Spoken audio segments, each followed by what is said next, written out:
모래야 할 만한 진실이라도 넉넉한 건 오직 사랑이었습니다. 박완서 에세이 세계사. 좋은 책 미리 듣기. 낭독 지유.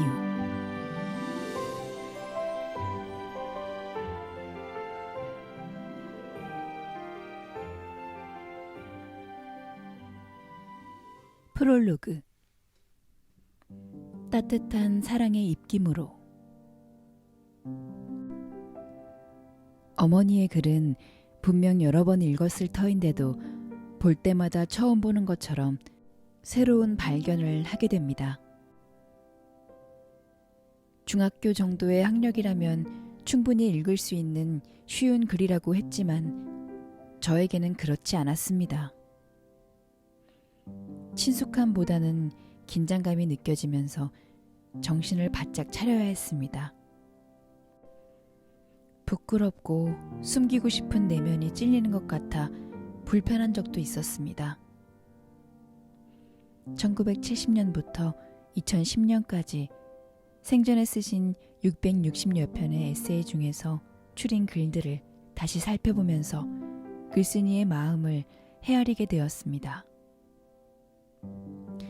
가족들에게 사랑의 입김을 불어넣어 주려고 얼마나 애썼는지, 세상이 올바른 방향으로 나아가기를 얼마나 간절히 바랐는지, 젊은이들이 밝고 자유롭게 미래를 펼쳐가기를 얼마나 기원했는지, 하찮은 것에서 길어올린 빛나는 진실을 알려주려고 얼마나 고심했는지, 생의 기쁨과 아름다움에 얼마나 절절하게 마음이 벅찼는지,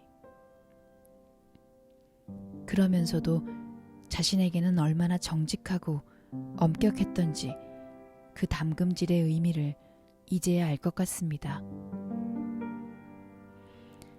죽고 싶었던 두려운 마음을 고백하며 쓴 글에서 오늘만 살 줄 알고 내일 죽을 줄 모르는 인간의 한계성이야말로 이 세상을 움직이는 원동력이라는 대범한 목소리에 기운을 차립니다. 세상을 떠나신 지 10년이 되었지만 아직도 저의 정수리를 지그시 눌러주는 어머니를 느낄 수 있음에 감사드립니다. 어머니의 표현대로 거대한 공룡 같아 보이는 숲이 바람에 요동칩니다. 어머니가 마당에 심으신 키가 큰 만추국의 그윽한 향기가 그리움처럼 사무칩니다. 늦은 가을 아치울에서 호원숙. 1. 마음이 낸 길. 친절한 사람과의 소통. 지난 겨울은 추위도 유별났지만 큰 눈은 또 얼마나 자주 왔는지. 나는 도시보다 기온이 3, 4도는 낮은 산골 마을에 살기 때문에 거의 한 달을 집에서 꼼짝 못하고 갇혀 지내다시피 했다. 나는 눈 공포증이 있다. 어머니가 눈길에서 가볍게 넘어지신 줄 알았는데 엉치뼈가 크게 부서지는 중상이어서 말년에 5, 6년을 집안에만 계시다가 돌아가신 후부터이다. 눈을 핑계로 외출을 삼가게 되니 책 볼 시간도 많아지고 밀린 원고빚도 대강 갚을 수 있게 되어 오히려 다행이다 싶었지만 산에 못 가게 된 것은 여간 아쉽지가 않았다.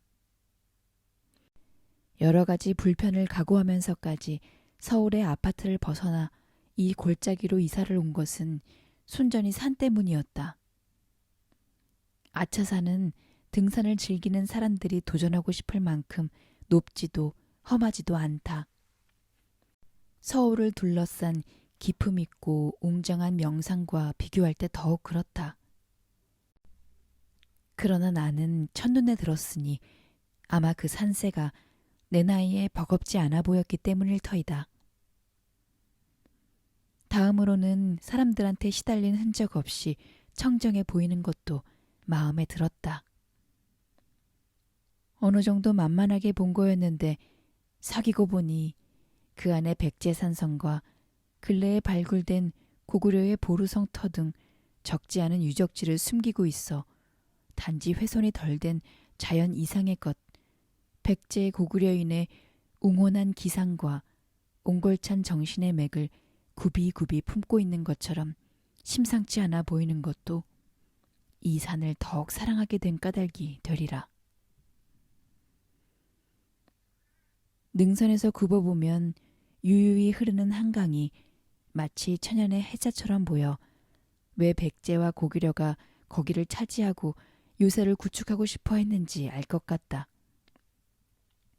그러나 지금은 새해의 해맞이 능선으로 더 유명하고 그나마도 서울 쪽에서 많이 오지 구리 쪽에서 가는 사람은 많지 않다.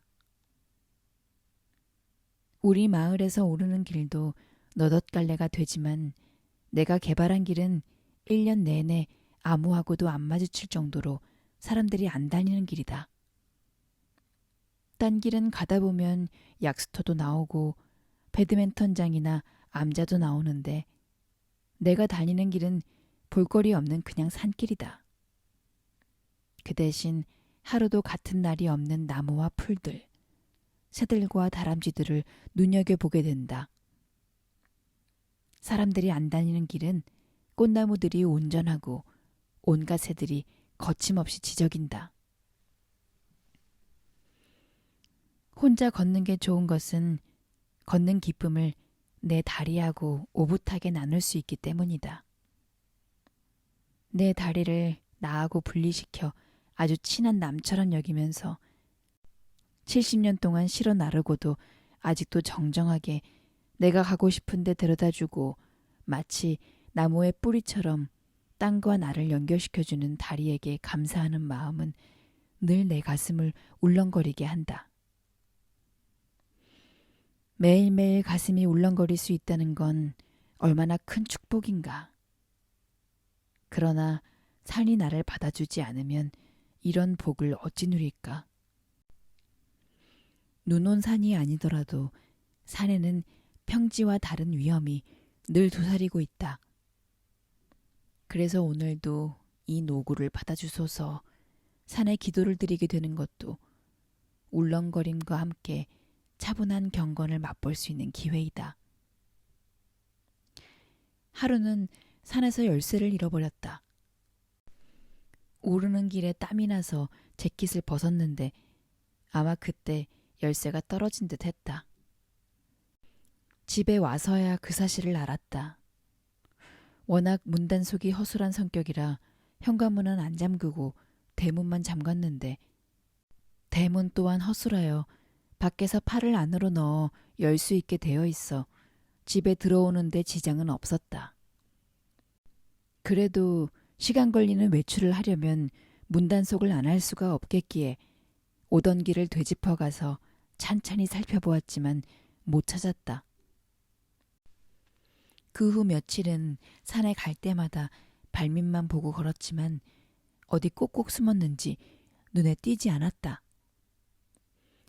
자식들한테 준 스페어 열쇠를 회수해서 문단속을 제대로 하게 된 후 비로소 발밑을 살피는 일에서 해방이 되었다.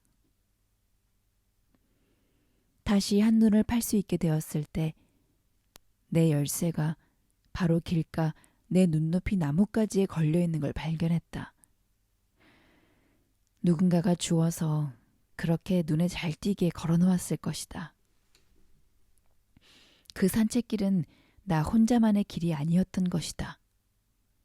그 길은 내가 낸 길도 아니었다. 본디부터 있던 오솔길이었으니 누군가가 낸 길이고 누군가가 현재도 다니고 있어서 그 길이 막히지 않고 온전한 것이다. 길은 사람의 다리가 낸 길이기도 하지만 누군가의 마음이 낸 길이기도 하다. 누군가 아주 친절한 사람들과 이 길을 공유하고 있고 소통하고 있다는 믿음 때문에 내가 그 길에서 느끼는 고독은 처절하지 않고 감미롭다.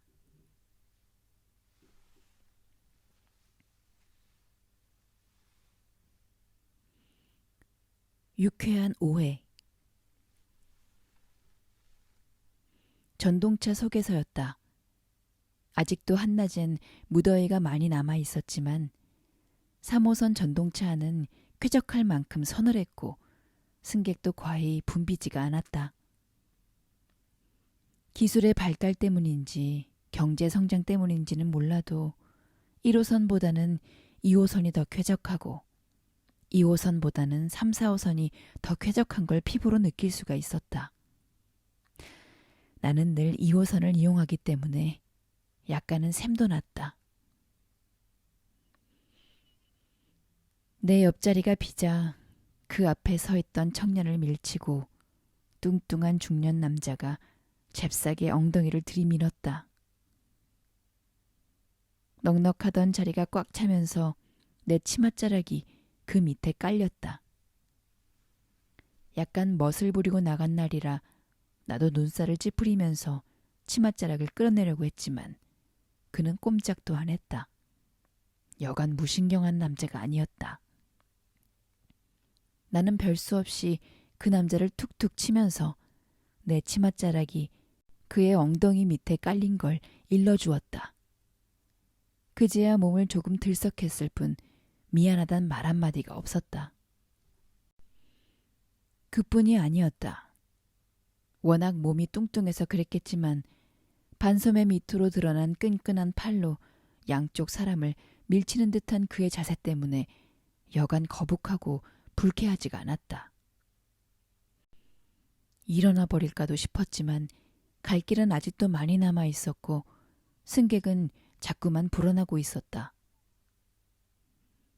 그가 큰 소리로 하품을 했다. 하품을 하려면 그냥 할 것이지 호랑이가 우짖는 것처럼 어흥 하고 크게 소리를 지르며 가락까지 붙이니까 졸던 사람까지 깜짝 놀라 휘둥그레진 눈으로 그를 바라보았다.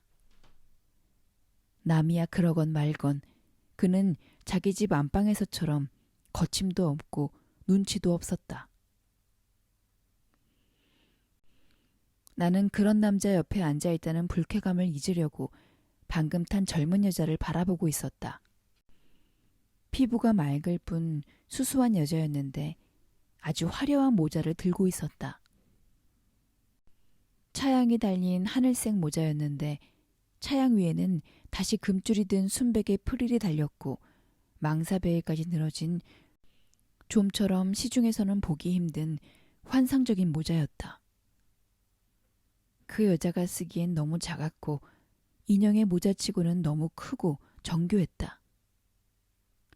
그 모자를 들고 있음으로써 그 여자는 독특한 분위기를 연출하고 있었으니 어쩌면 모자가 아니라 액세서리인지도 몰랐다. 그때였다.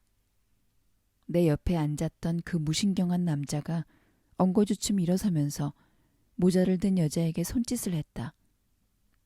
그 여자에게 자리를 내주고 싶은 모양이었다. 그 남자도 그 여자가 보기 좋았던 듯 했지만 그렇게 노골적으로 여자에게 아부를 하다니. 50도 넘어 보이는 남자가 20대의 젊은 여자에게 자리를 내주는 모습은 암만 해도 부자연스러워 보였고 흑심까지 있어 보이는데도 남자는 그 방면에도 여전히 무신경했다. 마땅히 사양할 줄 알았는데 여자는 고개만 까딱하고 얼른 자리에 앉았다. 그제야 나는 그 여자가 만삭의 몸임을 알았다. 나는 화려한 모자에만 정신이 팔려 그것도 모르고 있었다. 그뿐이 아니라 그 여자에겐 3살쯤 되어 보이는 깜찍한 딸도 딸려 있었다. 자리에 앉은 여자는 딸을 끌어당겨 무릎에 앉혔다. 그 여자는 딸에게 그 모자를 씌우지 않고 여전히 들고만 있었지만 그 환상적인 모자를 쓴 여아를 상상하는 건 뱃속이 감지럽도록 즐거운 일이었다. 더 즐거운 건 내가 여지껏 그 뚱뚱한 남자를 공연히 미워하고 오해한 게 풀려서였다. 그 남자가 뻔뻔하고 무신경하다는 건 순전히 나의 오해였다. 다시 한번 쳐다본 그 남자는 듬직하고도 근사해 보였고 매우 만족스러운 듯 했다. 그도 그럴 것이 자기 한 몸이 자리를 내줌으로써 새 식구를 낳칠 수가 있었으니 흐뭇할 수밖에. 이 세상 사람들이 다 나보다는 착해 보이는 날이 있다. 그날도 그런 날이었고 그런 날은 찰맛이 난다.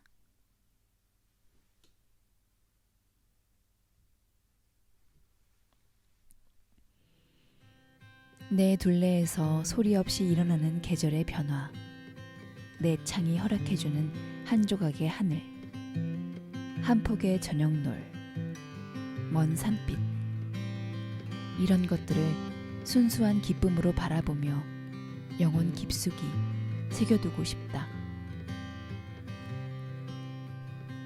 한국 문학의 가장 크고 따뜻한 이름, 박완서.